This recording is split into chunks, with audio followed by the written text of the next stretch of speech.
दखणे महला पंजवा। सतगुरु पंजवें पातशाह धन श्री गुरु अर्जन देव साहब जी महाराज मारू दखने वार दा यह पवित्र 10वां श्लोक उच्चारण करके इस दे प्रति उपदेश दे के विकारां दे त्याग अते गुणां दे ग्रहण करन दा उपदेश बख्शिश कर रहे हन। जा छुटे ता खाक।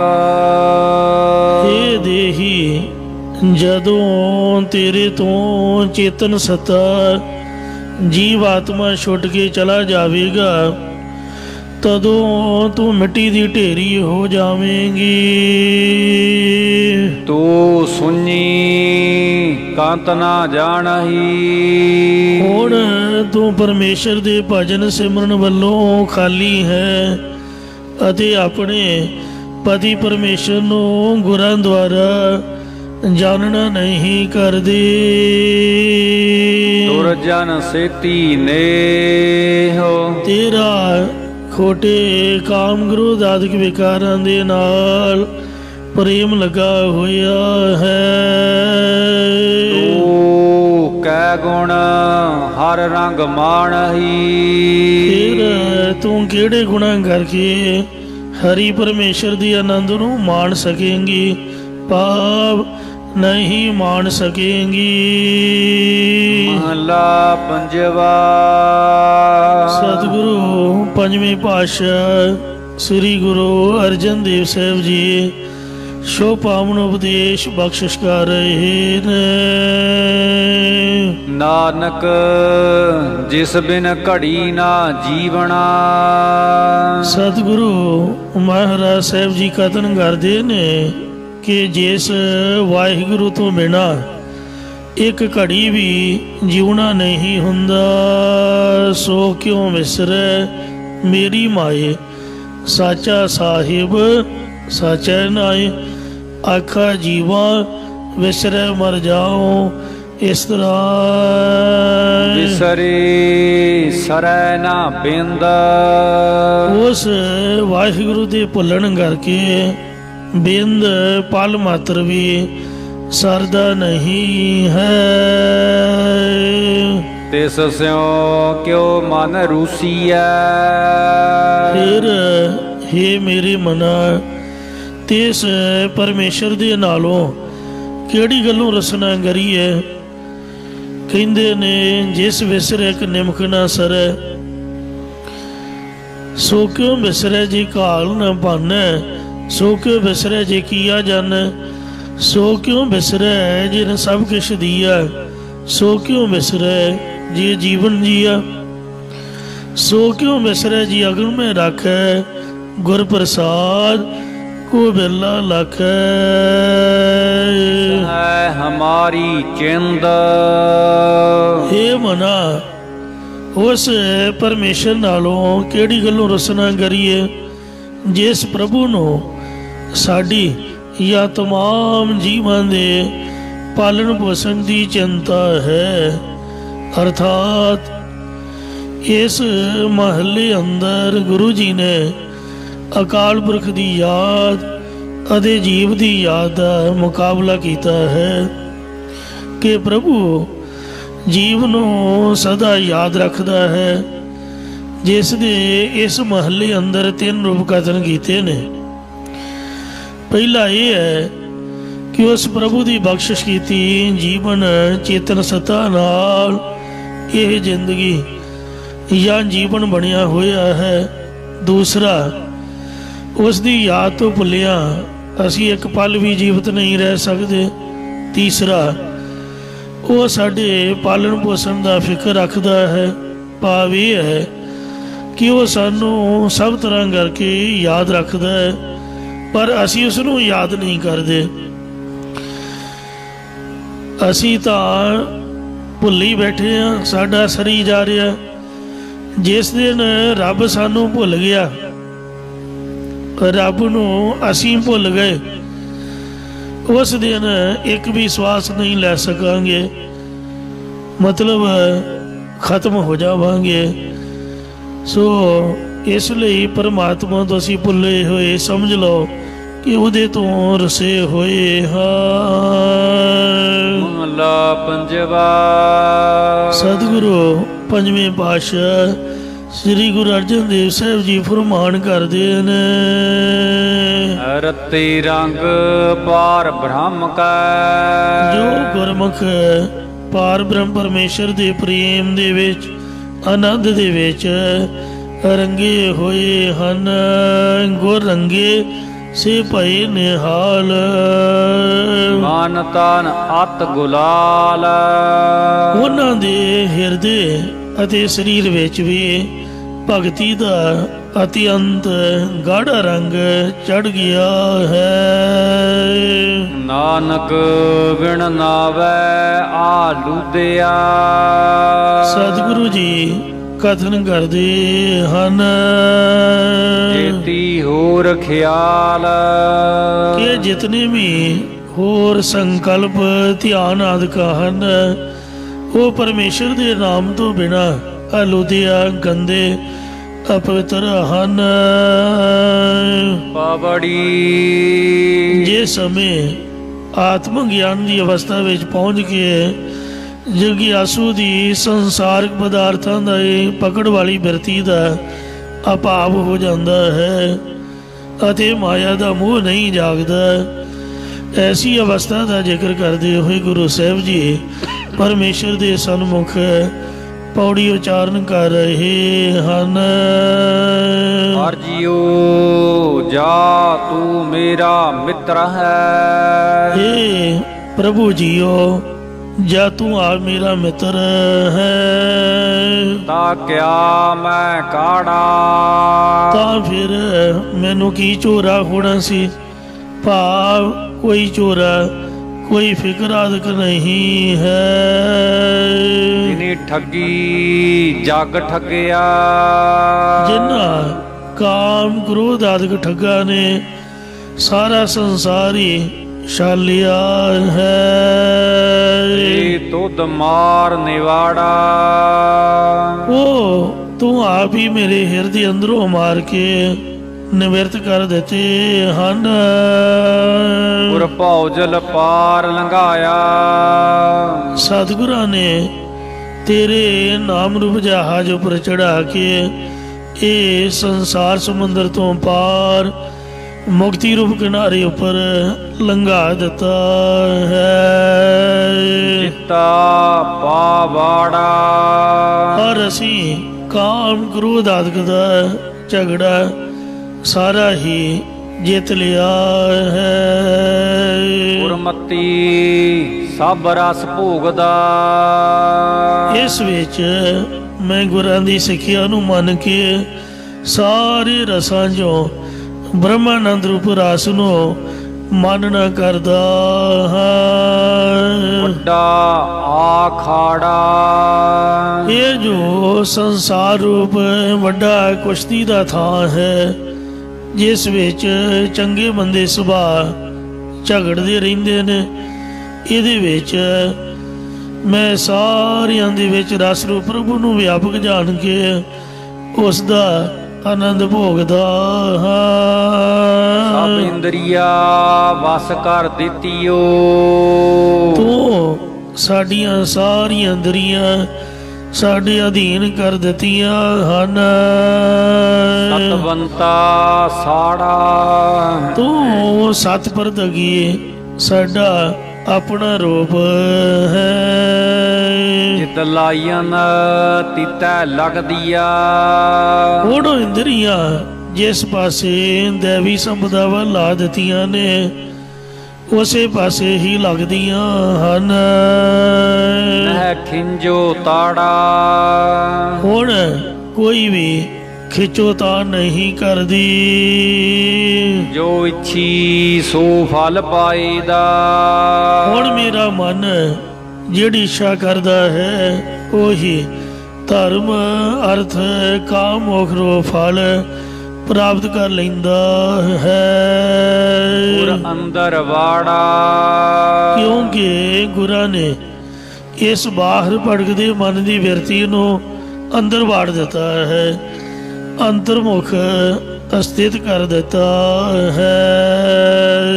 ਗੁਰੂ ਨਾਨਕ ਤੁਠਾ ਭਾਈ ਰਹੋ। ਸਤਿਗੁਰੂ ਮਹਾਰਾਜ ਸਾਹਿਬ ਜੀ ਕਥਨ ਕਰਦੇ ਨੇ ਕਿ ਹੇ ਮੇਰੇ ਭਰਾਵੋ, ਜਦ ਸ੍ਰੀ ਗੁਰੂ ਨਾਨਕ ਦੇਵ ਮਹਾਰਾਜ ਸਾਡੇ ਉੱਪਰ ਪ੍ਰਸੰਨ ਹੋਇਆ, ਗੁਰੂ ਨਾਨਕ ਤੁਠਾ ਕੀਨੀ ਦਾਤ, ਗੁੱਜੀ ਛੰਨੀ ਨਾਹੀ ਬਾਤ।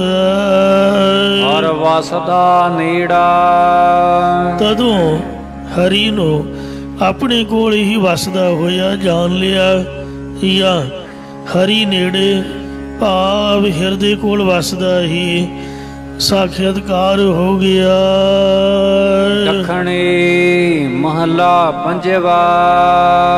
ਮਾਰੂ ਦੱਖਣੇ ਵਾਰ ਦਾ ਪੰਜਵੇਂ ਪਾਤਸ਼ਾਹ ਧੰਨ ਸਤਿਗੁਰੂ ਅਰਜਨ ਦੇਵ ਸਾਹਿਬ ਜੀ ਇਹ 11ਵਾਂ ਸ਼ਲੋਕ ਉਚਾਰਨ ਕਰ ਰਹੇ ਨੇ। ਜਾ ਮੂੰਹ ਆਵਹਿ ਚਿਤ ਤੂੰ। ਹੇ ਪਰਮਾਤਮਾ, ਜਦ ਤੂੰ ਮੈਨੂੰ ਚੇਤੇ ਆਉਂਦਾ ਹੈ ਆਪੇ ਸੁਖ ਲਹਾਉ, ਤਾਂ ਮੈਂ ਸਾਰੇ ਹੀ ਸੁੱਖਾਂ ਨੂੰ ਪ੍ਰਾਪਤ ਕਰ ਲੈਂਦਾ ਹਾਂ। ਨਾਨਕ ਮਨ ਹੀ ਮੰਝ ਰੰਗਾਵਲਾ। ਸਤਿਗੁਰੂ ਸਾਹਿਬ ਜੀ ਕਥਨ ਕਰਦੇ ਹਨ, ਤੇਰੀ ਤੇਜਾ ਨਾਉ। ਹੇ ਪਿਆਰੇ ਪਤੀ ਪਰਮੇਸ਼ਰ, ਤੇਰਾ ਨਾਮ ਮੇਰੇ ਹਿਰਦੇ ਦੇ ਵਿੱਚ ਹੀ ਨਿਸ਼ਚੈ ਕਰਕੇ ਆਨੰਦ ਦੇਣ ਵਾਲਾ ਹੈ। ਮਹਲਾ ਪੰਜਵਾ। ਪੰਜਵੇਂ ਪਾਤਸ਼ਾਹ ਸਤਿਗੁਰੂ ਅਰਜਨ ਦੇਵ ਸਾਹਿਬ ਜੀ ਫਰਮਾਨ ਕਰਦੇ ਨੇ, ਗੁਰੂ ਜੀ ਸੁਖਦਾਇਕ ਪਦਾਰਥਾਂ ਨਾਲੋਂ ਪਰਮਾਰਥ ਦੀ ਤੂੜੀ ਨੂੰ ਵਿਸ਼ੇਸ਼ਤਾ ਦਿੰਦੇ ਹੋਏ ਉਚਾਰ ਰਹੇ ਹਨ। ਕੱਪੜ ਭੋਗ ਵਿਕਾਰ, ਰੰਗ ਬਿਰੰਗੇ ਵਸਤਰਾਂ ਦਾ ਪਹਿਨਣਾ, ਰਸਾਂ ਕਸਾਂ ਦਾ ਭੋਗਣਾ ਅਤੇ ਜੋ ਕਾਮ ਕ੍ਰੋਧ ਆਦਿਕ ਵਿਕਾਰ ਹਨ। ਇਹ ਹੱਬੇ ਹੀ ਛਾਰ, ਇਹ ਸਾਰੇ ਦੇ ਸਾਰੇ ਹੀ ਸਵਰੂਪ ਨੇ। ਇਸੇ ਪ੍ਰਕਾਰ ਕੱਪੜ ਭੋਗ ਵਿਕਾਰ, ਜੋ ਮਹਾਤਮਾ ਵਾਲੇ ਕੱਪੜੇ ਧਾਰਨ ਕਰਕੇ ਠਾਕੁਰ ਆਦਿਕਾਂ ਨੂੰ ਭੋਗ ਲਗਾਉਂਦੇ ਹੋਏ ਵੀ ਵਿਕਾਰਾਂ ਨੂੰ ਭੋਗਦੇ ਹਨ। ਇਹ ਹੱਬੇ ਹੀ ਛਾਰ, ਇਹ ਸਾਰੇ ਹੀ ਸਵਾਹ ਹੋ ਜਾਣਗੇ। ਖਾਕ ਲੋੜੀਦਾ ਤਨ ਖੇ, ਮੈਂ ਆਪਣੇ ਸਰੀਰ ਦੇ ਵਿੱਚ ਉਹਨਾਂ ਪਿਆਰਿਆਂ ਦੇ ਚਰਨਾਂ ਦੀ ਧੂੜੀ ਨੂੰ ਚਾਹੁੰਦਾ ਹਾਂ ਜੋ ਰਤੇ ਦੀਦਾਰ, ਜੋ ਪਰਮੇਸ਼ਰ ਦੇ ਦਰਸ਼ਨਾਂ ਦੇ ਵਿੱਚ ਰੰਗੇ ਹੋਏ ਹਨ। ਮਹਲਾ ਪੰਜਵਾ। ਪੰਜਵੇਂ ਪਾਤਸ਼ਾਹ ਇਸ ਪਾਵਨ ਮਹੱਲੇ ਵਿੱਚ ਇੱਕ ਪ੍ਰਭੂ ਦੀ ਉਪਾਸਨਾ ਦ੍ਰਿੜ ਕਰਵਾਉਂਦੇ ਹਨ। ਕਿਆ ਤੱਕ ਹੈ ਬਿਆ ਪਾਸ, ਇਹ ਜੀ ਤੂੰ ਕੀ ਦੂਜੇ ਦੇਵੀ ਦੇਵਤਿਆਂ ਆਦਿਕਾਂ ਦੇ ਪਾਸੇ ਦੇਖਦਾ ਪਿਆ ਹੈ। ਕਰ ਹੀੜੇ ਇੱਕ ਆਧਾਰ, ਤੂੰ ਆਪਣੇ ਹਿਰਦੇ ਵਿੱਚ ਇੱਕ ਪ੍ਰਭੂ ਦਾ ਹੀ ਆਸਰਾ ਲੈਣਾ ਕਰ। ਯੋ ਸੰਤਨ ਕੀ ਰੇਣ, ਤੂੰ ਸ਼ਾਂਤ ਚਿਤ ਮਹਾਤਮਾ ਜਨਾਂ ਦੇ ਚਰਨਾਂ ਦੀ ਧੂੜੀ ਹੋਣਾ ਕਰ। ਜਿਤ ਲੱਭੀ ਸੁਖ ਦਾਤਾਰ, ਜਿਸ ਕਰਕੇ ਸੁਖ ਦੇਣ ਵਾਲਾ ਪਰਮਾਤਮਾ ਤੈਨੂੰ ਲੱਭ ਜਾਵੇ, ਪ੍ਰਾਪਤ ਹੋ ਜਾਵੇ। ਪੌੜੀ। ਪੰਜਵੇਂ ਪਾਤਸ਼ਾਹ ਜੀ ਉਚਾਰ ਰਹੇ ਨੇ, ਬਿਨ ਕਰਮਾ ਹਰ ਜੀਉ ਨਾ ਪਾਈਐ। ਇਹ ਭਾਈ ਸ੍ਰੇਸ਼ਟ ਕਰਮਾਂ ਤੋਂ ਬਿਨਾ ਜਾਂ ਪਰਮੇਸ਼ਰ ਦੀ ਕਿਰਪਾ ਤੋਂ ਬਿਨਾ ਪ੍ਰਭੂ ਜੀ ਨੂੰ ਨਹੀਂ ਪਾ ਸਕੀਦਾ। ਬਿਨ ਸਤਿਗੁਰ ਮਨੁਆ ਨਾ ਲੱਗੈ। ਅਤੇ ਸਤਿਗੁਰਾਂ ਤੋਂ ਬਿਨਾ ਹਰੀ ਵਿੱਚ ਮਨ ਨਹੀਂ ਲੱਗਦਾ, ਜਾਂ ਕਰਮਾਂ ਤੋਂ ਬਿਨਾ ਸਤਿਗੁਰਾਂ ਨੂੰ ਨਹੀਂ ਪਾਈਦਾ, ਅਤੇ ਸਤਿਗੁਰਾਂ ਤੋਂ ਬਿਨਾ ਪਰਮੇਸ਼ਰ ਵਿੱਚ ਮਨ ਨਹੀਂ ਲੱਗਦਾ। ਧਰਮ ਧੀਰਾ ਕਲ ਅੰਦਰੇ। ਕਲਯੁਗ ਦੇ ਅੰਦਰ ਧਰਮ ਹੀ ਅਸਥਿਤ ਰੂਪ ਹੈ, ਜਾਂ ਕਲਯੁਗ ਦੇ ਅੰਦਰ ਧਰਮੀ ਮਨੁੱਖ ਹੀ ਧੀਰਜਵਾਨ ਹੈ। ਇਹੋ ਪਾਪੀ ਮੂਲ ਨਾ ਤੱਗੈ। ਅਤੇ ਇਹ ਮੰਦ ਕਰਮੀ ਮਨੁੱਖ ਕਦਾਚਿਤ ਵੀ ਨਿਭ ਨਹੀਂ ਸਕਦਾ, ਅਸਥਿਤ ਨਹੀਂ ਰਹਿ ਸਕਦਾ।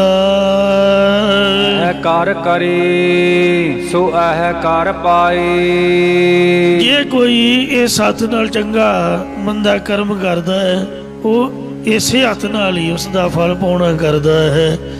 ਜੇ ਕੋਈ ਇਹ ਸੱਤ ਨਾਲ ਮਤਲਬ ਸੱਜੇ ਖੱਬੇ ਹੱਥ ਨਾਲ ਕੋਈ ਕਰਮ ਕਰਦਾ ਹੈ, ਤਾਂ ਉਹ ਸੱਜੇ ਦਾ ਫਲ ਸੱਜੇ ਨੂੰ, ਖੱਬੇ ਦਾ ਫਲ ਖੱਬੇ ਨੂੰ ਉਸੇ ਤਰ੍ਹਾਂ ਹੀ ਫਲ ਭੋਗਣਾ ਕਰਦਾ ਪਾਉਂਦਾ ਹੈ।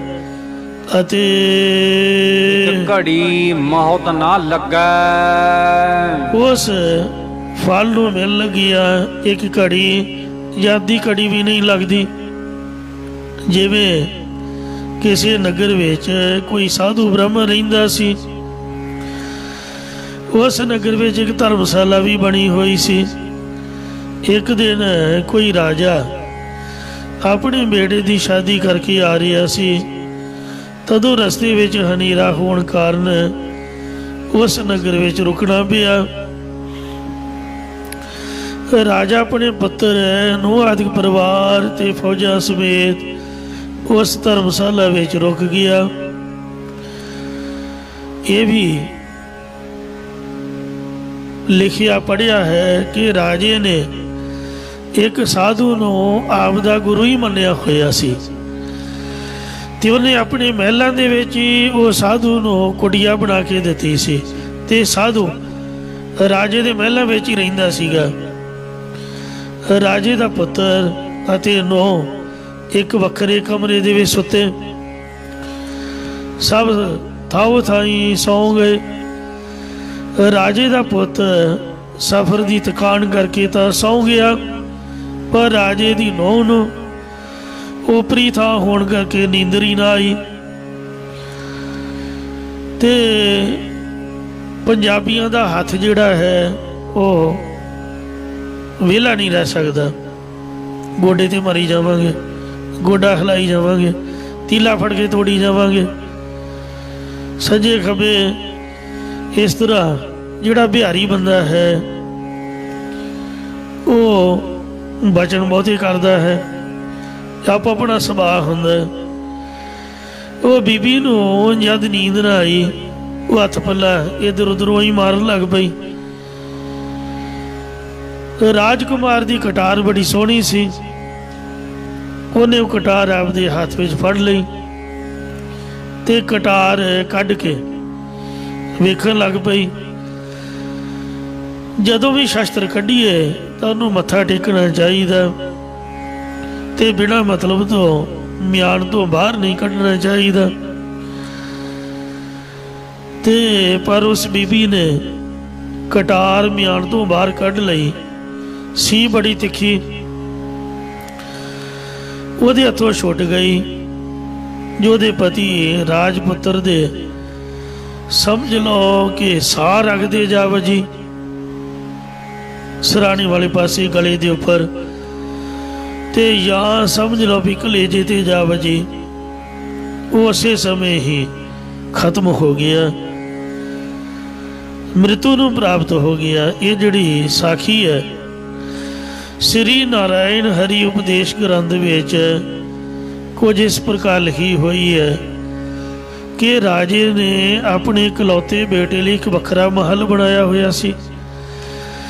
ਰਾਜੇ ਦੇ ਆਪਣੇ ਮਹਲ ਤੇ ਪੁੱਤਰ ਦੇ ਮਹਲ ਦੇ ਨੇੜੇ ਇੱਕ ਮੰਦਿਰ ਸੀ, जिस दा पुजारी चंगे गुणा वाला संतोखी ब्राह्मण सी, जिसने 20 साल तो राजे कोलों कोई याचना नहीं की सी।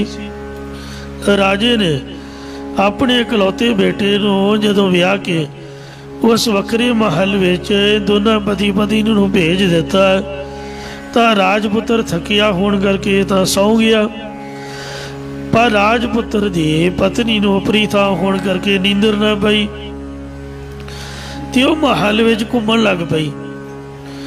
फिर पति दे सिरहाणे लटकदी तलवार जो बहुत तिखी धार वाली सी जदों म्यान तो बाहर कढ़न लगी तां म्यान तो बाहर निकल के तलवार अचानक ही उहदे हथों छुट गई ते राजपुत्र दी गर्दन दे उपर जा वजी, जिस करके उहदी साह रग वड्डी गई ते उहदी मौत हो गई। कटार दे नाल समझ लो कलेजा वड्डिया गया, गल कोई है। उस वेले उस लड़की ने सोचिया कि भावें सब कुछ अचानक ही होया है, पर सवेरे मेरा किसी ने सच नहीं मनना, लोका समझना भी ये बीबी दा जीवन सही नहीं है, इन्हें आपदे घर वाले नूं मार के ते वापस भजना है। इहो डरदी सारी रात ही कोई बचन लई विरोध सोचती रही। जदों अमृत वेला होया तां उस नगर का महात्मा इस धर्मशाला के सामने मंदिर दे विच पूजा करने लई जा रहा सी। उस समय इस राजपुत्री ने बूहा खोल के रौला पा दिता कि मेरा सुहाग उजड़ गया। उसकी आवाज़ सुन के राजा अपने वजीरां अहलकारां दे समेत उस कमरे विच आया अते अपने पुत्र की लाश खून नाल लथपथ देख के पुछया कि कतल किसने किया। तदों उस राजे की नूह ने मंदिर विच बड़े ब्राह्मण दे वल हथ का इशारा कर दिता, बोली नहीं, इशारा किया जितना उन्हें किया सी। फौजा ने छेती नाल उस ब्राह्मण नूं पकड़ लिया। सिपाहियां ने कहा, हे राजन तुसीं हुक्म करो, असीं इस नूं बुरी तो बुरी मौते मार देवांगे।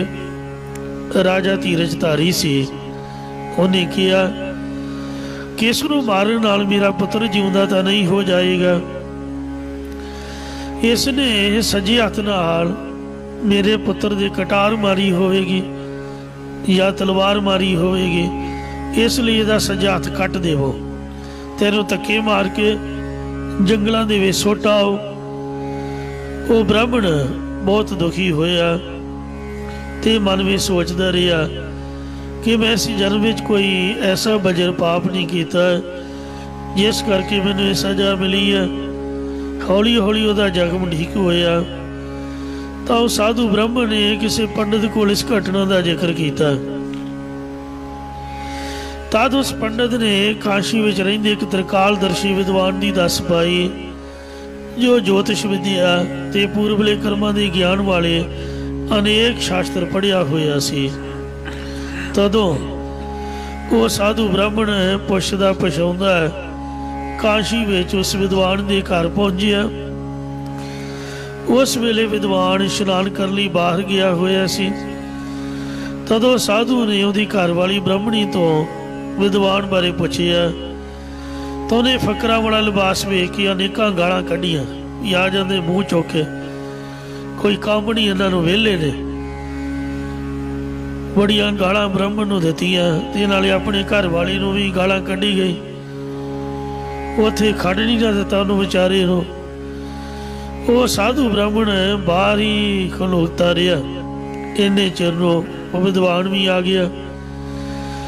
उस विद्वान ने ब्राह्मण का आदर मान किया ते अंदर बिठा लिया। फिर पूछया किस कारज लई आए हो। तदों साधु ब्राह्मण ने कहा कि पहला तो मैं एक गल ही पुछनी सीगी, पर हुण तेरी घरवाली जो बहुत चलाक ते लड़ाकी है ये बारे भी मैं पुछूंगा। इन्हें मैनू ते तेनों बिना ही कारण तो अनेकां गालां कढ़ दित्तियां। ये दो गल्लां हो गईयां ने। उस विद्वान ने कहा कि पहला तू आपदी पहली गल दस, वो मैं तेनों दसदा।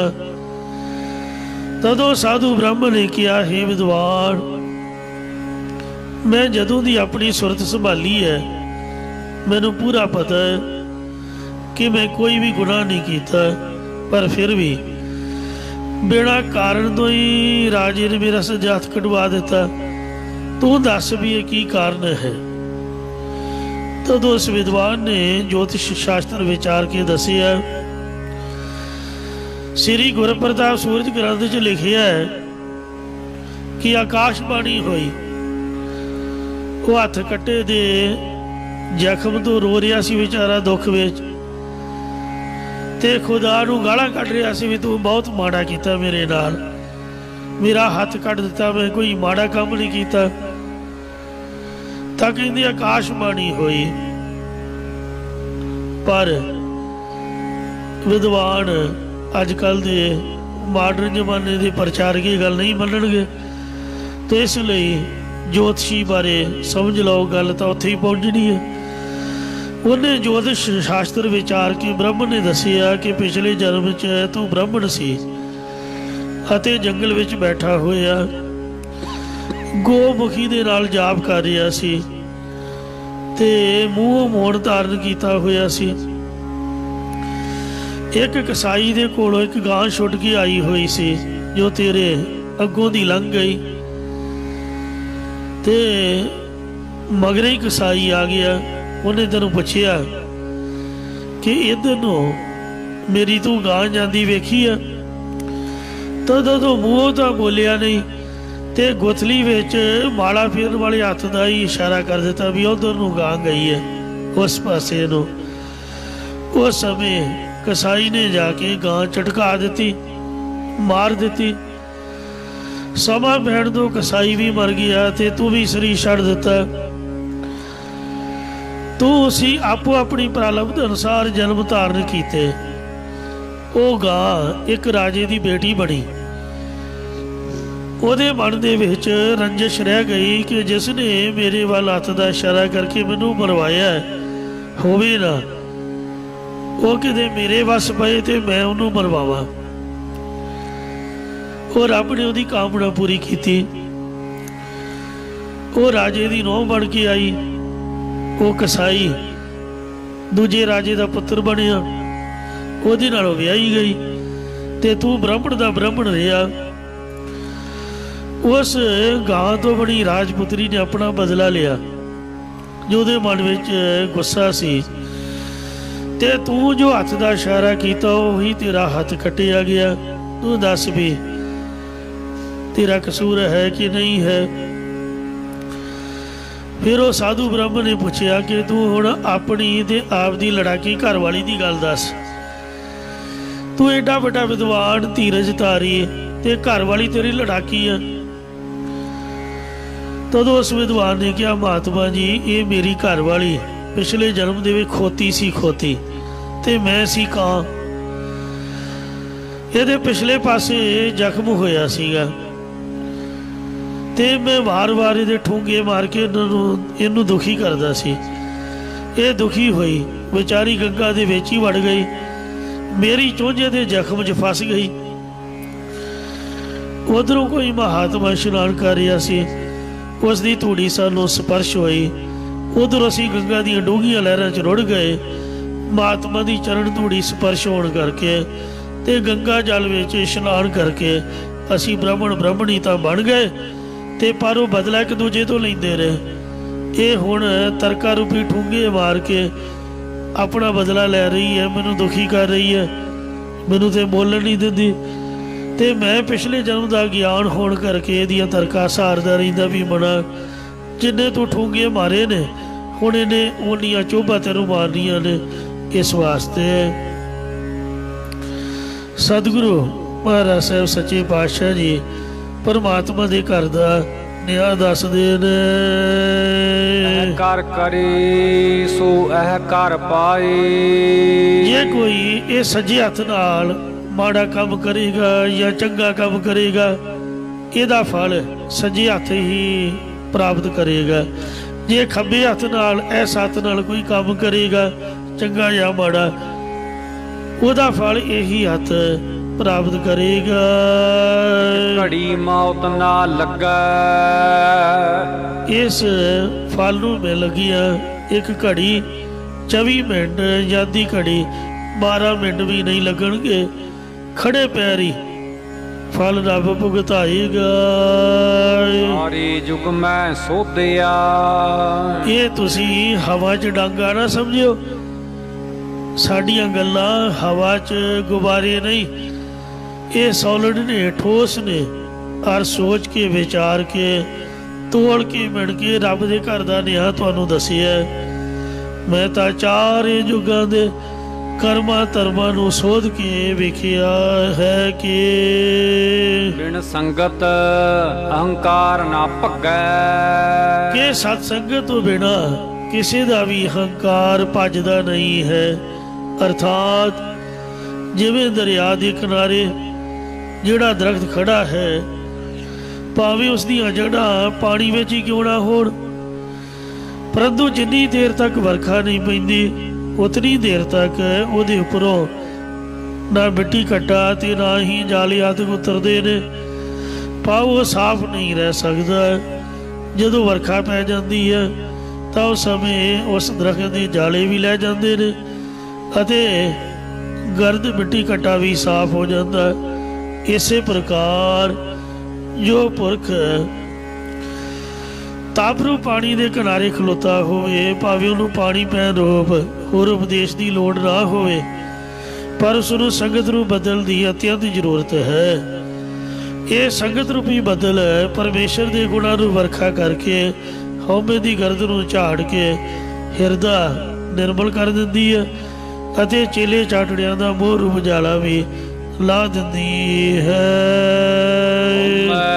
ਮੂਲ ਨਾ ਛੁਟਾਈ। ਸਤਿਗੁਰੂ ਜੀ ਫੁਰਮਾਨ ਕਰਦੇ ਨੇ, ਬਿਨ ਸਾਧੂ ਸਤ ਸੰਗੈ। ਸ੍ਰੇਸ਼ਟ ਮਹਾਤਮਾ ਜਨਾਂ ਦੇ ਸਤਸੰਗ ਤੋਂ ਬਿਨਾ ਦੇਹ ਦੀ ਪਦਾਰਥ ਆਦਿਕ ਦੀ ਹੰਗਤਾ ਮਮਤਾ ਉੱਕਾ ਹੀ ਨਹੀਂ ਛੁੱਟਦੀ। ਚਰਥਾ ਨਾ ਪਾਵਈ। ਉਤਨਾ ਚਿਰ ਤੱਕ ਜੀਵ ਪਰਮੇਸ਼ਰ ਦੇ ਸਰੂਪ ਗੁਣਾਂ ਦੀ ਡੂੰਘਾਈ ਨਹੀਂ ਪਾ ਸਕਦਾ। ਚਰ ਸਾਹਿਬ ਸਿਉ ਮਨ ਭੰਗੈ। ਜਿਤਨਾ ਚਿਰ ਤੱਕ ਪਰਮੇਸ਼ਰ ਦੇ ਨਾਲੋਂ ਮਨ ਟੁੱਟਿਆ ਬੇਮੁਖ ਹੋਇਆ ਰਹਿੰਦਾ ਹੈ। ਜਿਨ ਜਾਨ ਗੁਰਮੁਖ ਸੇਵਿਆ।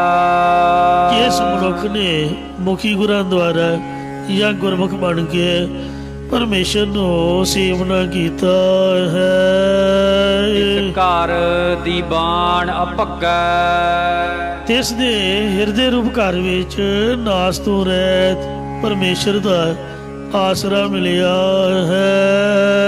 ਹਰ ਕਿਰਪਾ ਤੇ ਸੁਖ ਪਾਇਆ। ਹਰੀ ਪਰਮੇਸ਼ਰ ਦੀ ਕਿਰਪਾ ਮਿਹਰ ਤੋਂ ਉਹਨਾਂ ਨੇ ਆਤਮਿਕ ਸੁਖ ਨੂੰ ਪਾਉਣਾ ਕੀਤਾ ਹੈ। ਗੁਰ ਸਤਿਗੁਰ ਚਰਣੀ ਲੱਗਾ। ਜੋ ਗੁਰ ਵੱਡੇ ਪੂਜਨੀਕ ਸਤਿਗੁਰਾਂ ਦੇ ਚਰਨੀ ਲੱਗੇ ਹਨ। ਦੱਖਣੇ ਮਹੱਲਾ ਪੰਜਵਾ। ਮਾਰੂਵਾਰ ਦੱਖਣੇ ਵਿੱਚ ਪੰਜਵੇਂ ਪਾਤਸ਼ਾਹ 12ਵਾਂ ਸ਼ਲੋਕ ਵਿਚਾਰ ਰਹੇ ਨੇ। ਲੋੜੀ ਦੋ ਹੱਬ ਜਾਈ। ਜਿਸ ਪਰਮਾਤਮਾ ਨੂੰ ਸਾਰੀਆਂ ਥਾਵਾਂ ਵਿੱਚ ਸਭ ਜੀਵ ਪ੍ਰਾਪਤ ਕਰਨਾ ਚਾਹੁੰਦੇ ਨੇ, ਸੋ ਮੀਰਾ ਮੀਰਨ ਸਿਰ। ਉਹ ਪਰਮਾਤਮਾ ਪਾਤਸ਼ਾਹਾਂ ਦਾ ਸ਼੍ਰੋਮਣੀ ਪਾਤਸ਼ਾਹ ਹੈ। ਸੋ ਪਾਤਸ਼ਾਹ ਸਾਹਾ ਪਾਤ ਸਾਹਿਬ ਨਾਨਕ ਰਹਿਣ ਰਜਾਈ।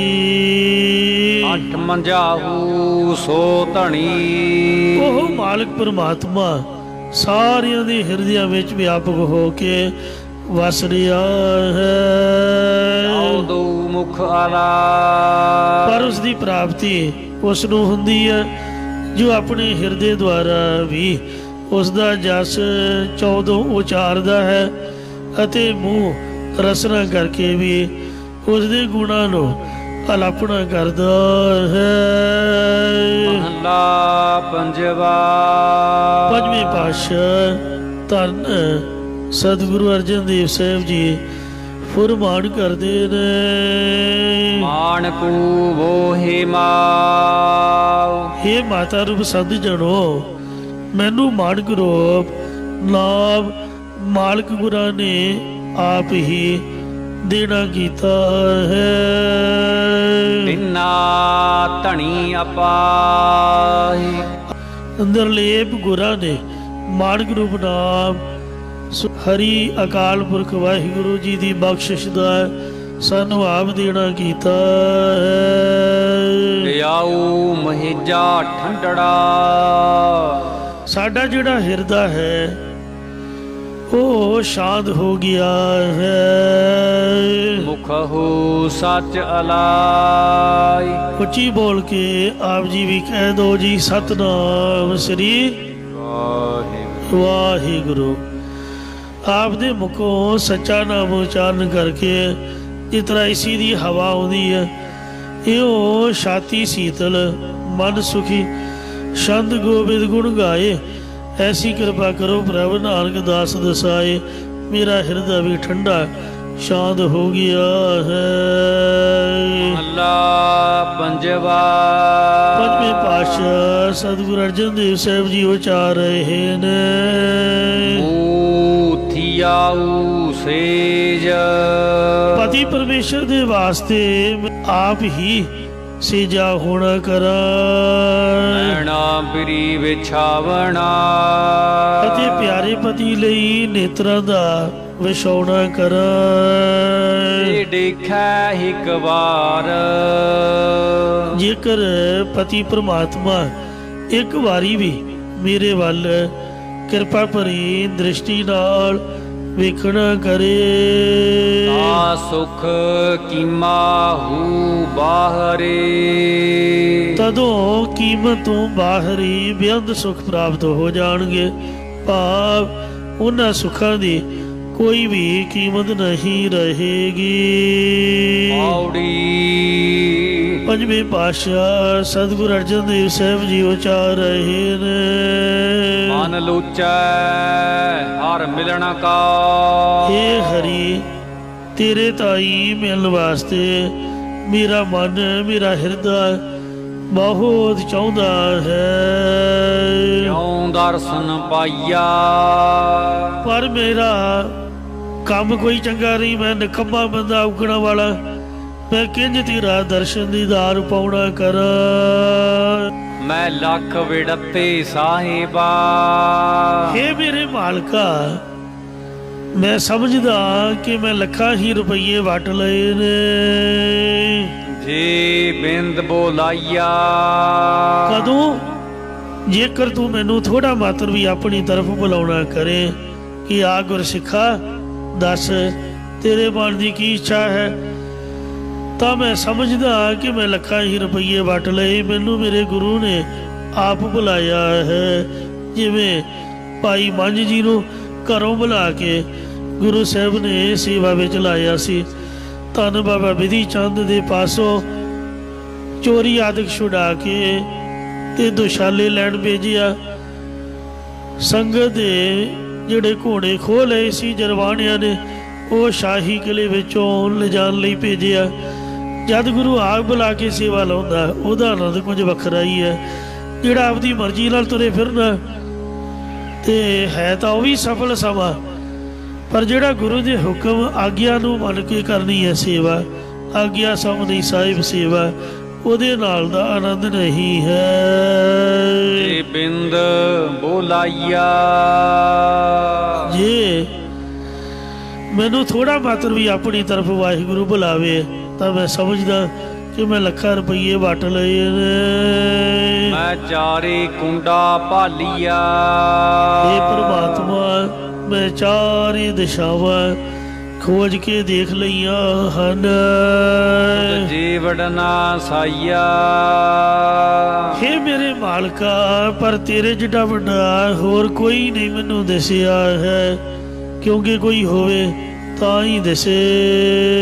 ਮੈਂ ਦਸਹੁ ਮਾਰਗ ਸੰਤਹੁ ਇਹ ਸੰਤ ਜਨੋ ਮੈਨੂੰ ਪਰਮੇਸ਼ਰ ਦੀ ਭਗਤੀ ਸਹਿਤ ਗਿਆਨ ਦਾ ਰਸਤਾ ਦੱਸਣਾ ਕਰੋ।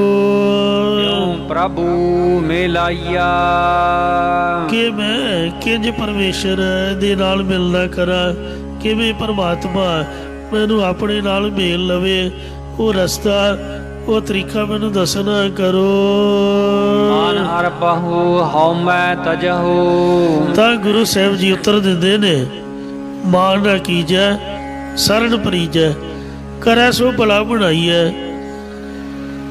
ਸੋ ਕਹਿੰਦੇ ਨੇ ਹਿਕਮਤ ਹੁਕਮ ਚੁਕਾਈਐ, ਆਪਦੀ ਹਿਕਮਤ ਸਿਆਣਪ ਅਤੇ ਜਿਹੜਾ ਹੁਕਮ ਕਰਨਾ ਹੈ ਇਹਨੂੰ ਚੁਕਾ ਦੇਵੋ, ਦੂਰ ਕਰ ਦੇਵੋ। ਹੁਕਮ ਕਰਨ ਦੀ ਬਜਾਏ ਖੁਦ ਆਪ ਸੇਵਾ ਕਰੋ।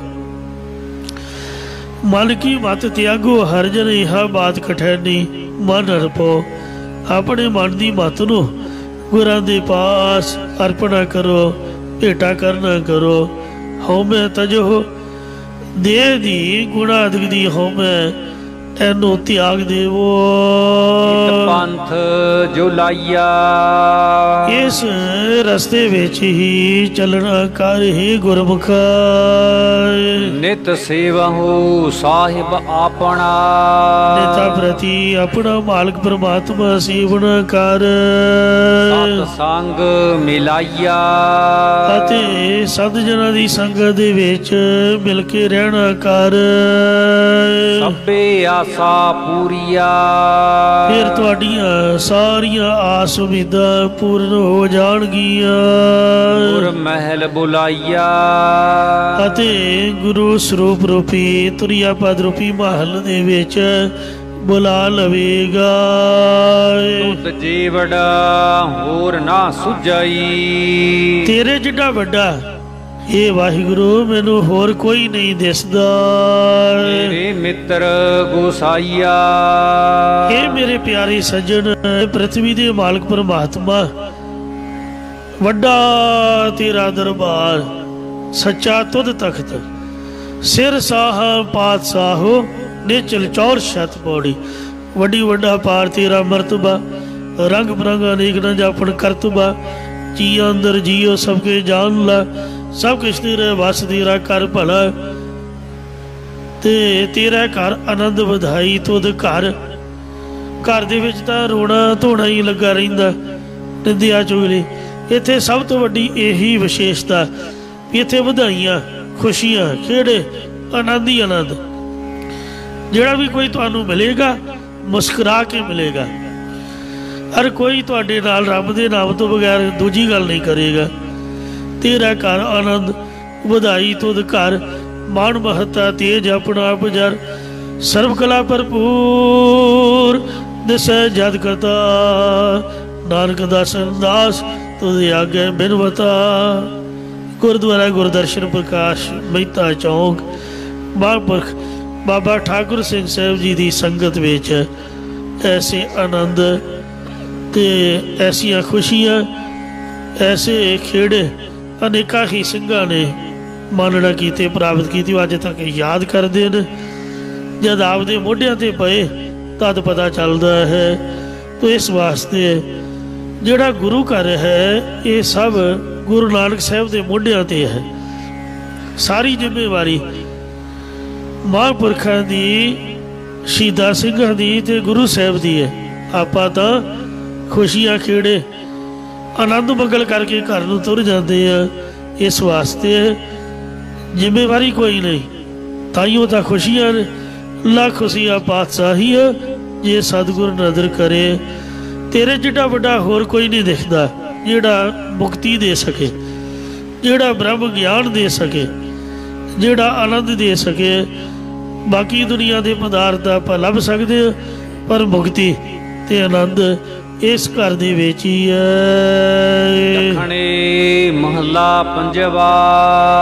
ਸਤਿਗੁਰੂ ਅਰਜਨ ਦੇਵ ਜੀ ਜਗਿਆਸੂ ਦੇ ਅੰਦਰ ਹਰੀ ਦਾ ਪਿਆਰ ਪ੍ਰਗਟ ਕਰਨ ਲਈ ਮਿਲਾਪ ਦੀ ਤਾਂਘ ਬਾਰੇ ਦੱਸਦੇ ਹੋਏ ਇਹ ਮਾਰੂ ਦੱਖਣੇ ਵਾਰ ਦਾ 13ਵਾਂ ਸ਼ਲੋਕ ਉਚਾਰਨ ਕਰ ਰਹੇ ਨੇ। ਮੂਥੀਆਊ ਤਖਤ, ਮੈਂ ਤੇਰੇ ਬਰਾਜਨ ਲਈ ਸਿੰਘਾਸਨ ਰੂਪ ਹੋ ਜਾਵਾਂ। ਹੀ ਵਾਹਿਗੁਰੂ ਮੇਰੀ ਮਹਜੇ ਪਾਤਸ਼ਾਹ, ਇਹ ਮੇਰੇ ਪਾਤਸ਼ਾਹ ਰੂਪ ਪਰਮਾਤਮਾ, ਜੇ ਤੂੰ ਪਾਤਸ਼ਾਹ ਹੈ ਤਾਂ ਮੈਂ ਤਖਤ ਬਣ ਜਾਵਾਂ।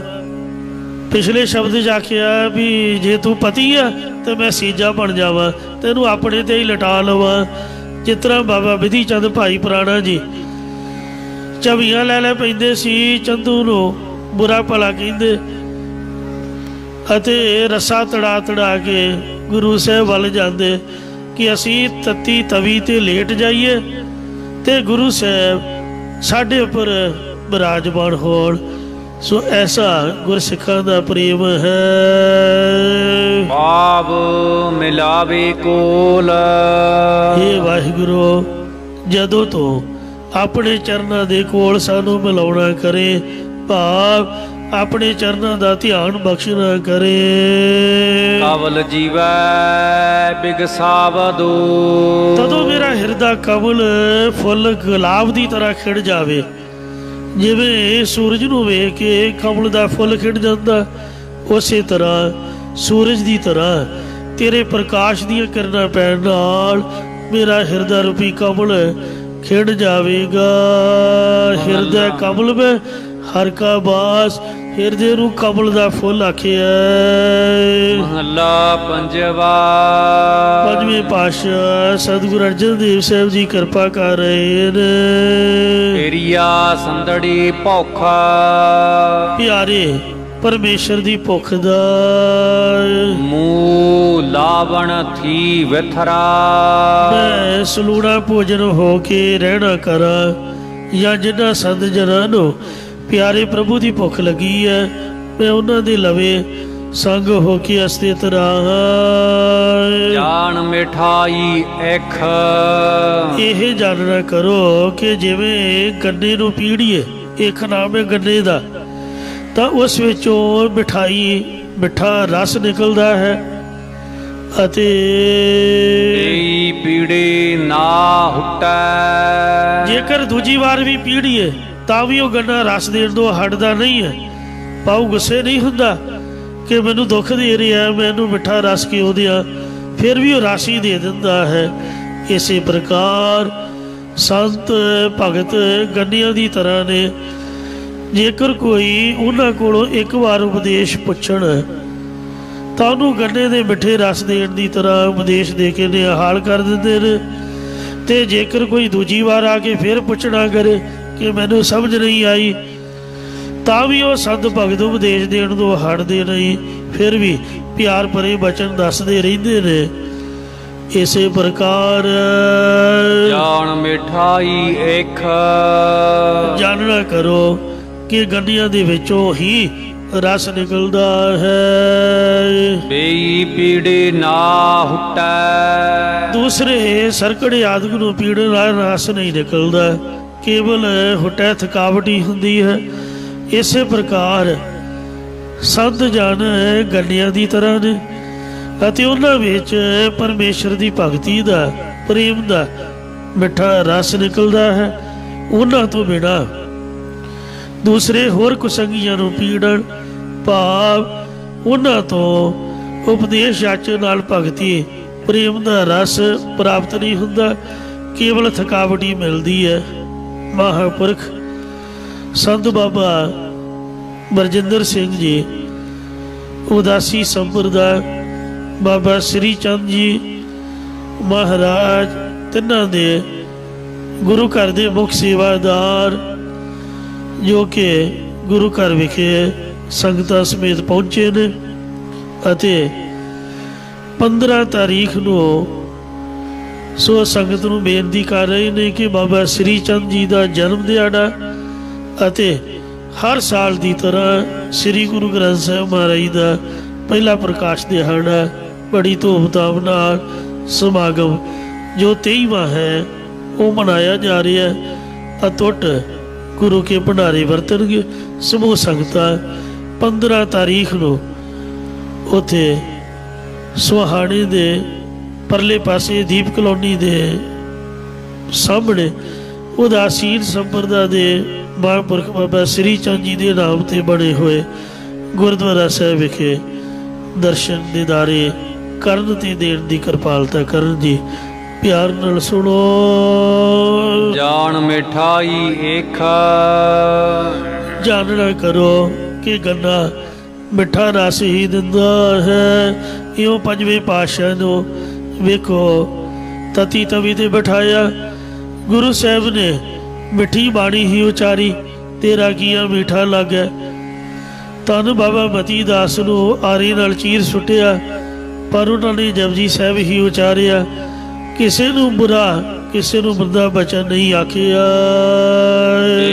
ਪੀੜੇ ਨਾ ਹੁਟੈ। ਇੰਜ ਸਤਿਗੁਰੂ ਜੀ ਮਹਾਰਾਜ ਕਥਨ ਕਰਦੇ ਹਨ ਕਿ ਭਗਤੀ ਦਾ, ਪ੍ਰੇਮ ਦਾ ਮਿੱਠਾ ਰਸ ਭਗਤਾਂ ਵਿੱਚੋਂ ਟਪਕਦਾ ਹੈ। ਉਹਨਾਂ ਤੋਂ ਬਿਨਾਂ ਦੂਜੇ ਹੋਰ ਕੁਸੰਗੀਆਂ ਨੂੰ ਪੀੜਨ ਭਾਵ ਉਹਨਾਂ ਤੋਂ ਉਪਦੇਸ਼ ਯਾਚਨ ਨਾਲ ਭਗਤੀ ਪ੍ਰੇਮ ਦਾ ਰਸ ਪ੍ਰਾਪਤ ਨਹੀਂ ਹੁੰਦਾ, ਕੇਵਲ ਥਕਾਵਟ ਹੀ ਮਿਲਦੀ ਹੈ। ਪੰਜਵਾ ਸਤਿਗੁਰੂ ਅਰਜਨ ਦੇਵ ਸਾਹਿਬ ਜੀ ਉਚਾਰ ਰਹੇ ਨੇ। ਅੱਗਾ ਨਿਹੁਮ ਤਰੋੜਾ। ਇਹ ਭਾਈ, ਇਹਨਾਂ ਸੰਬੰਧੀਆਂ ਕਾਮ ਕ੍ਰੋਧ ਆਦਿਕ ਵਿਕਾਰਾਂ ਨੂੰ ਠੱਗਾ ਨਾਲੋਂ ਨੇਹੋ ਪ੍ਰੇਮ ਤਰੋੜ ਦੇ, ਤੋੜ ਨਾ ਕਰ। ਜਾਣ ਗੰਧਰਬਾ ਨਗਰੀ। ਇਹਨਾਂ ਦੇ ਪ੍ਰੇਮ ਨੂੰ ਗੰਧਰਬਾ ਨਗਰੀ ਹਰ ਚੰਦੋਰੀ ਦੀ ਤਰ੍ਹਾਂ ਝੂਠੇ ਜਾਣਨਾ ਕਰ। ਰਾਜੇ ਹਰੀਚੰਦ ਦੀ ਨਗਰੀ ਗੰਧਰਬਾ ਨਗਰੀ ਅਖਮੋਦੀ ਹੈ, ਜੋ ਇੱਕ ਭੁਲੇਖੇ ਦੀ ਨਗਰੀ ਹੈ, ਜੋ ਆਕਾਸ਼ ਵਿੱਚ ਬੱਦਲਾਂ ਦੇ ਭੁਲੇਖੇ ਕਰਕੇ ਦਿਸਦੀ ਹੈ, ਪਰ ਅਸਲ ਵਿੱਚ ਹੁੰਦੀ ਨਹੀਂ। ਇਹਨੂੰ ਹਰ ਚੰਦੋਰੀ ਵੀ ਲਿਖਿਆ ਹੈ। ਇੱਕ ਪੁਰਾਣ ਕਥਾ ਅਨੁਸਾਰ ਕਹਿੰਦੇ ਜਦੋਂ ਰਾਜੇ ਹਰੀਚੰਦ ਨੂੰ ਸਵਰਗ ਦੀ ਪ੍ਰਾਪਤੀ ਹੋਈ ਤਾਂ ਇਸ ਨੇ ਕਿਹਾ ਕਿ ਮਹਾਰਾਜ ਮੇਰੀ ਸਾਰੀ ਪੁਰੀ ਨੂੰ ਹੀ ਸਵਰਗ ਵਿੱਚ ਲੈ ਚੱਲੋ। ਤਾਂ ਮਹਾਰਾਜ ਨੇ ਸਾਰੀ ਪੁਰੀ ਹੀ ਵਿਮਾਨ ਤੇ ਚੜਾ ਲਈ। ਜਦੋਂ ਆਕਾਸ਼ ਵਿੱਚ ਵਿਮਾਨ ਜਾ ਰਿਹਾ ਸੀ ਤਾਂ ਉਸ ਵਿੱਚ ਉਹ ਗਧੇ ਹਿੜਕ ਪਏ। ਗਧੇ ਹਿੰਗਣ ਤੋਂ ਹਰੀਚੰਦ ਨੂੰ ਮਾਣ ਹੋ ਗਿਆ ਤੇ ਆਪਣੇ ਆਪ ਨੂੰ ਕਹਿ ਲਗਾ, ਉਹ ਹਰੀਚੰਦਾ, ਤੇਰੇ ਤਾਂ ਗਧੇ ਵੀ ਸਵਰਗਾਂ ਨੂੰ ਚੱਲੇ ਨੇ। ਇਸ ਮਾਣ ਕਾਰਨ ਉਹ ਪੁਰੀ ਉੱਥੇ ਹੀ ਕਹਿੰਦੇ ਖਲੋ ਗਈ। ਜਿਹੜੇ ਨਾਸਾ ਦੇ ਵਿਗਿਆਨੀ ਚੰਦਰਮਾ ਤੱਕ ਪਹੁੰਚ ਗਏ ਨੇ, ਉੱਥੋਂ ਦੀ ਮਿੱਟੀ ਵੀ ਉਹਨਾਂ ਲੈ ਆਉਂਦੀ ਹੈ, ਉਹਨਾਂ ਨੂੰ ਇਹ ਨਗਰੀ ਨਹੀਂ ਮਿਲੀ। ਰਾਹ ਦੇ ਵਿੱਚ ਹੁੰਦੀ ਤੇ ਲੰਗਰ ਪਾਣੀ ਉਹ ਛਕਦੇ, ਕਿਸੇ ਨੂੰ ਵੀ ਨਹੀਂ ਮਿਲੀ। ਬਸ ਮੰਨਿਆ ਜਾਂਦਾ ਹੈ ਕਿ ਪੁਰੀ ਹੁਣ ਤਾਂ ਹੀ ਉੱਥੇ ਵੱਸਦੀ ਹੈ। ਜਦ ਆਕਾਸ਼ ਵਿੱਚ ਧੁੰਦ ਆਦਿਕ ਵੇ ਸੂਰਜ ਦੀਆਂ ਕਿਰਨਾਂ ਪੈਣ ਤੋਂ ਭੁਲੇਵੇਂ ਜੇ ਪੈਂਦੇ ਨੇ, ਜਿਵੇਂ ਕੋਈ ਨਗਰੀ ਹੈ, ਉਹਨੂੰ ਹਰੀ ਚੰਦੋਰੀ ਜਾਂ ਗੰਧਰਬਾਦ ਕੇ ਨਾਮ ਨਾਲ ਬੋਲਿਆ ਜਾਂਦਾ ਹੈ। ਪਰ ਉਸ ਕਲਪਤਪੁਰੀ ਤੋਂ ਅੱਜ ਤੱਕ ਨਾ ਤਾਂ ਕਿਸੇ ਸੌਦਾ ਖਰੀਦਿਆ, ਨਾ ਕੋਈ ਉੱਥੇ ਰਾਤ ਰਿਹਾ। ਇਹ ਕਹਿਣ ਮਾਤਰੀ ਹੈ। ਇਉਂ ਇਸ ਸੰਬੰਧੀ ਕਾਮ ਕ੍ਰੋਧ ਆਦਿਕ ਵਿਕਾਰਾਂ ਦਾ ਪ੍ਰੇਮ ਗੰਧਰਬਾ ਨਗਰੀ ਵਾਂਗ ਮਿਥਿਆਈ ਹੈ। ਅਰਥਾਤ ਵਾਸਤਵ ਦੇ ਵਿੱਚ ਹਰ ਚੰਦੋਰੀ ਕੋਈ ਵਸਤੂ ਨਹੀਂ ਹੈ, ਕੇਵਲ ਮਿਰਗ ਤ੍ਰਿਸ਼ਨਾ ਦੇ ਪਾਣੀ ਦੀ ਤਰ੍ਹਾਂ ਧੁੰਦ ਵਿੱਚ ਖਿਆਲੀ ਰਚਨਾ ਹੈ।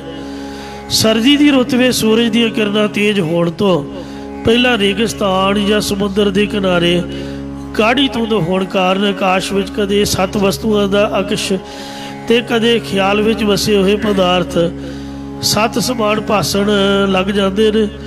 ਹਰਿਆਣੇ ਦੇ ਹਿਸਾਰ ਜ਼ਿਲ੍ਹੇ ਜਾਂ ਰੇਤਲੇ ਇਲਾਕਿਆਂ ਅਤੇ ਅਰਬ ਦੇ ਸਮੁੰਦਰੀ ਰੇਤਲੇ ਮੈਦਾਨਾਂ ਵਿੱਚ ਹਰ ਚੰਦੋਰੀ ਦਾ ਨਜ਼ਾਰਾ ਅਜੀਬ ਪਾਸਿਆ ਕਰਦਾ ਹੈ। ਜੇ ਆਦਮੀ ਨੂੰ ਨਜ਼ਾਰਾ ਪਹਿਲਾਂ ਨਹੀਂ ਵੇਖਿਆ, ਉਹ ਬਿਨਾਂ ਸੰਸੇ ਸੁੰਦਰ ਮਕਾਨ, ਕਿਲੇ ਤੇ ਬਾਗ ਸਮਝ ਕੇ ਉਹਨਾਂ ਦੀ ਸੈਰ ਲਈ ਲਲਚਾਉਂਦਾ। ਪਰ ਜਿਉਂ-ਜਿਉਂ ਸੂਰਜ ਦੀਆਂ ਕਿਰਨਾਂ ਤੇਜ਼ ਹੁੰਦੀਆਂ ਜਾਂਦੀਆਂ ਤਿਉਂ-ਤਿਉਂ ਧੁੰਦ ਪਤਲੀ ਪੈਣ ਲੱਗਦੀ ਹੈ ਅਤੇ ਦੇਖਦੇ ਦੇਖਦੇ ਸਾਰੀ ਰਚਨਾ ਨੇਤਰਾਂ ਤੋਂ ਪਰੇ ਹੋ ਜਾਂਦੀ ਹੈ। ਕਟਾਊ ਦੂਏ। ਇਹਨਾਂ ਵਿਕਾਰਾਂ ਸੰਬੰਧੀਆਂ ਦਾ 2 ਘੜੀਆਂ ਕੋਈ ਸੁੱਖ ਹੈ। ਇਹ ਵਿਕਾਰ ਦੋਹਾਂ ਲੋਕਾਂ ਦੇ ਸੁੱਖ ਨੂੰ ਘਟਾਉਣ ਵਾਲੇ ਹਨ। ਇਸ ਪੰਧਾ ਨੂੰ ਘਰ ਘਣੇ। ਇਹਨਾਂ ਦਾ ਸੰਬੰਧ ਕਰਕੇ ਰਾਹੀ ਭਾਵ ਜੀਵ ਨੂੰ ਬੇਅੰਤ ਜੂਨਾ ਰੂਪ ਘਰਾਂ ਵਿੱਚ ਭਟਕਣਾ ਪੈਂਦਾ ਹੈ। ਪਰ ਬਹੁਤ ਦੇਹਾਂ ਧਾਰਨੀਆਂ ਪੈਂਦੀਆਂ ਨੇ। ਪੰਜਵੇਂ ਪਾਤਸ਼ਾਹ ਜੀ ਉਚਾਰ ਰਹੇ ਨੇ। ਆਕਲ ਕਲਾ ਨਹਿ ਪਾਈਐ। ਕਲਪਨਾ ਤੋਂ ਰਹਿਤ ਸਾਰੀਆਂ ਸ਼ਕਤੀਆਂ ਦੇ ਮਾਲਕ ਪਰਮਾਤਮਾ ਨੂੰ ਕਿਸੇ ਪਖੰਡ ਭੇਖ ਨਾਲ ਜਾਂ ਗੁਰਾਂ ਤੋਂ ਬਿਨਾਂ नहीं पाईदा। ਪ੍ਰਭ ਅਲਖ ਅਲੇਖੰ क्योंकि वह परमात्मा अशुद्ध बन करके लखन तो रहत ਅਤੇ ਲੇਖੇ ਤੋਂ ਰਹਿਤ ਹੈ। ਅੜ ਦਰਸ਼ਨ ਭ੍ਰਮਤੀ ਫਿਰਹਿ ਛੇ ਭੇਖ ਜੋਗੀ ਜੰਗਮ ਸਰੇਵੜੇ ਸੰਨਿਆਸੀ ਤੇ ਦਰਵੇਸ਼ ਛੇਵਾਂ ਜਾਮਾ ਵਿਪਰਦਾ ਜਾਮੇ ਮੀਨਾ ਵੇਖ। ਇਹ ਭੇਖਾਂ ਵਾਲੇ ਜਾਂ ਪੰਜ ਗਿਆਨ ਇੰਦਰੀਆਂ ਤੇ ਛੇਵੇਂ ਮਨ ਦੇ ਮਗਰ ਲੱਗਣ ਵਾਲੇ ਵੀ ਸੰਸਾਰ ਵਿੱਚ ਭਰਮਦੇ ਫਿਰਦੇ ਰਹਿੰਦੇ ਹਨ। ਨਹਿ ਮਿਲਿਆ ਭੇਖੰ ਕਿਉਂਕਿ ਪਖੰਡ ਦੇ ਭੇਖਾਂ ਨੂੰ ਪਾਉਣ ਕਰਕੇ ਉਸ ਪ੍ਰਭੂ ਦੇ ਨਾਲ ਨਹੀਂ ਮਿਲੀਦਾ। ਵਰਤ ਕਰਹਿ ਚੰਦਰਾਇਣਾ ਕਈ ਚੰਦਰਮਾ ਸੰਬੰਧੀ ਵਰਤ ਰੱਖਣਾ ਕਰਦੇ ਨੇ। ਚੰਦਰਾਇਣ ਵਰਤ ਬਾਰੇ ਸਨਾਤਨ ਮਤ ਵਿੱਚ ਬ੍ਰਾਹਮਣ ਐਸਾ ਮੰਨਦੇ ਨੇ ਉਹ ਵਰਤ ਜਿਸ ਤੋਂ ਚੰਦਰ ਲੋਕ ਦੀ ਪ੍ਰਾਪਤੀ ਹੋਵੇ। ਇਸ ਵਰਤ ਦੀ ਵਿਧੀ ਮਿਤਾਕਸ਼ਰਾ ਅਨੁਸਾਰ ਇਉਂ ਹੈ। ਚਾਂਦਨੀ ਏਕਮ ਨੂੰ 3 ਵੇਲੇ ਇਸ਼ਨਾਨ ਕਰਕੇ ਸਾਂਝ ਸਮੇਂ ਮੋਰ ਦੇ ਅੰਡੇ ਦੇ ਆਕਾਰ ਦਾ ਇੱਕ ਗਰਾਸ ਖਾਵੇ, ਇੱਕ ਗਰਾਈ ਖਾਵੇ। ਦੂਜ ਨੂੰ 2 ਗਰਾਸ, ਇਸ ਤਰ੍ਹਾਂ ਕਰਮ ਅਨੁਸਾਰ 1 ਗਰਾਸ ਵਧਾਉਂਦਾ ਹੋਇਆ ਪੂਰਨਮਾਸ਼ੀ ਨੂੰ 15 ਗਰਾਸ ਖਾਵੇ। ਫਿਰ ਅੰਧੇਰੇ ਪੱਖ ਦੀ ਏਕਮ 14, ਦੂਜ ਨੂੰ 13, ਐਸੇ ਹੀ ਯਥਾ ਕਰਮ ਘਟਾਉਂਦਾ ਹੋਇਆ ਅੰਧੇਰੀ ਚੌਂਦੇ ਨੂੰ 1 ਗਰਾਸ ਖਾਵੇ ਅਤੇ ਅਮਾਵਸ ਦੇ ਦਿਨ ਕੁਝ ਨਾ ਖਾਵੇ। ਇਸ ਵਰਤ ਦੇ ਪ੍ਰਕਾਰ ਹੋਰ ਵੀ ਕਈ ਤਰ੍ਹਾਂ ਕਰਕੇ ਹਿੰਦੂ ਮਤ ਦੇ ਧਰਮ ਸ਼ਾਸਤਰਾਂ ਵਿੱਚ ਲਿਖੇ ਨੇ, ਪਰ ਸਾਡਾ ਉਹਦੇ ਨਾਲ ਕੋਈ ਮਤਲਬ ਨਹੀਂ ਹੈ। ਆਪਾਂ ਤਾਂ ਚੰਦਰਾਇਣ ਦਾ ਅਰਥ ਕਰ ਰਹੇ ਹਾਂ। ਸਭ ਦਾ ਮਤ ਇੱਕ ਹੈ ਕਿ ਚੰਦਰਮਾ ਦੇ ਵਧਣ ਘਟਣ ਨਾਲ ਗਰਾਸਾਂ ਦਾ ਵਧਾਉਣਾ ਘਟਾਉਣਾ ਇਹੋ ਚੰਦਰਮਾ ਸਭ ਦੀ ਵਰਤ ਰੱਖਣਾ ਕਰਦੇ ਨੇ। ਸਿਕਤੈ ਨਾ ਲੇਖੰ ਉਹ ਵਰਤ ਕਿਸੇ ਵੀ ਲੇਖੇ ਪ੍ਰਵਾਨਗੀ ਵਿੱਚ ਨਹੀਂ ਹਨ। ਵੇਦ ਪੜ੍ਹੈ ਸੰਪੂਰਨਾ ਕਈ ਸਾਰੇ ਦੇ ਸਾਰੇ ਵੇਦਾਂ ਨੂੰ ਪੜ੍ਹ ਜਾਂਦੇ ਨੇ ਤਤ ਸਾਰ ਨਾ ਪੇਖੰ ਪਰ ਤਤ ਸਰੂਪ ਦੇ ਸਿਧਾਂਤ ਸ੍ਰੇਸ਼ਟ ਸਿਧਾਂਤ ਨੂੰ ਨਹੀਂ ਵੇਖਦੇ। ਤਿਲਕ ਕੱਢਹਿ ਇਸਨਾਨ ਕਰ ਕਈ ਤੀਰਥਾਂ ਦੇ ਜਾ ਕੇ ਬਾਹਰੋਂ ਸਰੀਰ ਦਾ ਇਸ਼ਨਾਨ ਕਰਕੇ ਸਰੀਰ ਦੇ ਵੱਖ-ਵੱਖ ਅੰਗਾਂ ਤੇ ਤਕਰੀਬਨ 12 ਟਿੱਕੇ ਕੱਢਦੇ ਲਗਾਉਂਦੇ ਨੇ। ਅੰਤਰ ਕਾਲੇਖੰ ਪਰ ਉਹਨਾਂ ਦੇ ਹਿਰਦੇ ਵਿੱਚ ਪਾਪਾਂ ਦੀ ਕਾਲਖ ਹੈ। ਵੇਖੀ ਪ੍ਰਭੂ ਨਾ ਲੱਭਈ ਸੋ ਭੇਖਾਂ ਕਰਕੇ ਪਰਮੇਸ਼ਰ ਨਹੀਂ ਲੱਭਦਾ। ਬਿਨ ਸੱਚੀ ਸਿੱਖੰ ਗੁਰਾਂ ਦੀ ਸੱਚੀ ਸਿੱਖਿਆ ਤੋਂ ਬਿਨਾਂ ਇੰਜ ਨਹੀਂ ਪਰਮਾਤਮਾ ਮਿਲਦਾ। ਦਾ ਮਾਰਗ ਸੋ ਪਵੈ ਇਹ ਭਾਈ ਉਹ ਪ੍ਰਭੂ ਤੋਂ ਭੁੱਲਾ ਹੋਇਆ ਮਨੁੱਖ ਹੈ।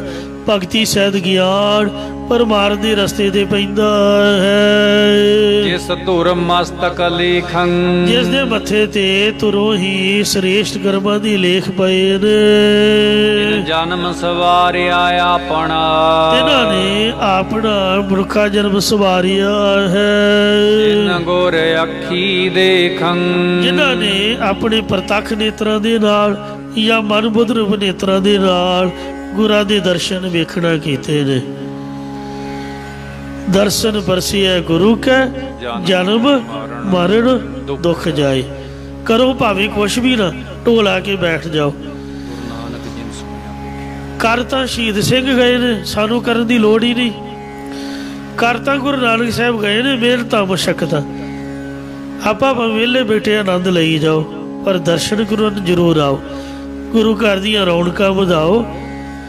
ਕਈ ਵਿਦਵਾਨ ਕਹਿੰਦੇ ਨੇ ਵੀ ਜੇ ਆਹ ਨਹੀਂ ਕਰੋਗੇ ਤਾਂ ਕੀ ਫਾਇਦਾ, ਜੇ ਉਹ ਨਹੀਂ ਕਰੋਗੇ ਕੀ ਫਾਇਦਾ। ਸੇਵਾ ਤਾਂ ਮਹਾਰਾਜ ਆਪ ਹੀ ਕਰ ਸਕਦੇ ਨੇ, ਆਪਾਂ ਕੌਣ ਆ ਸੇਵਾ ਕਰਨ ਵਾਲੇ। ਤਾਂ ਇਸ ਲਈ ਆਪਾਂ ਤਾਂ ਸਗੜ ਵੇਲਾ ਹੀ ਕਰਦੇ ਹਾਂ। 2 ਕੁ ਭਾਂਡੇ ਮਾਂਜਤੇ, 2 ਕੁ ਰੋਟੀਆਂ ਪਕਾਤੀਆਂ, ਇਹਦੇ ਨਾਲ ਕੀ ਬਣਨਾ ਦੱਸੋ। ਬਣਨਾ ਕੁਛ ਗੁਰਦੁਆਰੇ ਦਾ ਪਤਾ ਨਹੀਂ ਕਿੰਨੇ ਟੋਕਰੇ ਸੰਗਤਾਂ ਨੂੰ ਵਰਤਦੇ ਨੇ। ਸਾਡੀਆਂ 2 ਰੋਟੀਆਂ ਨਾਲ ਕੀ ਬਣੂਗਾ। ਮੈਨੂੰ ਮਾਫ ਕਰਨਾ, ਕਹਿਣ ਦਾ ਭਾਵ ਹੈ ਵੀ ਜੇ 2 ਇੱਟਾਂ ਸੁੱਟ ਦਿੱਤੀਆਂ ਜਾਂ ਥੋੜ੍ਹਾ ਬਹੁਤਾ ਕੰਮ ਕਰ ਦਿੱਤਾ, ਸਾਡੇ ਨਾਲ ਕੁਛ ਨਹੀਂ ਬਣਨਾ। ਕਰਨ ਕਰਾਉਣ ਵਾਲਾ ਤਾਂ ਮਹਾਰਾਜ ਆਪ ਹੀ ਹੈ। ਆਪਾਂ ਤਾਂ ਇੱਕ ਹਾਜ਼ਰੀ ਲਵਾਉਣ ਆਉਂਦੇ ਹਾਂ। ਇਹ ਹਾਜ਼ਰੀ ਲਵਾਓ जिन्ना क टाइम उन्नी क सेवा करो, सच्चे पातशाह दी दर्शन करो, तुहाडा जम्मण ते मरण दा दुख दर्शन करन तो ही निवृत्त हो जाएगा। ये गुरु साहब ने आप कृपा करके उचारिया। तिन जन्म सवारे अपना जिन को रखी देख, वो धन ने महापुरख जिहड़े सारी सारी दिहाड़ी गुरु ग्रंथ साहब तो सहज पाठ करते रहते हैं। मैं तो हैरान हुंदा कि वेखो अखां खोल के वेखी जाना वेखी जाना वेखी जाना गुरु साहब नूं कितनी वड्डी कमाई है। चौंकड़ा मारी रखना। गुरु साहब किरपा कर जिन्हां ने गुरु नूं अखां नाल वेखिया, हुक्मनामा साहब दे दर्शन कीते ने, साहिबां नूं जाणिया पढ़िया, उन्हां दे आपदा मनुखा जन्म सवार लिया। भुला चुका क्षमा करो जी। अगे दो समत बख्शो। ला मार्ग सुपवै जिस तुर मस्तक लेखं, तिन जन्म सवारिया अपना जिन गोरे अखी देखं। वाहिगुरु जी का खालसा, वाहिगुरु जी की फतेह।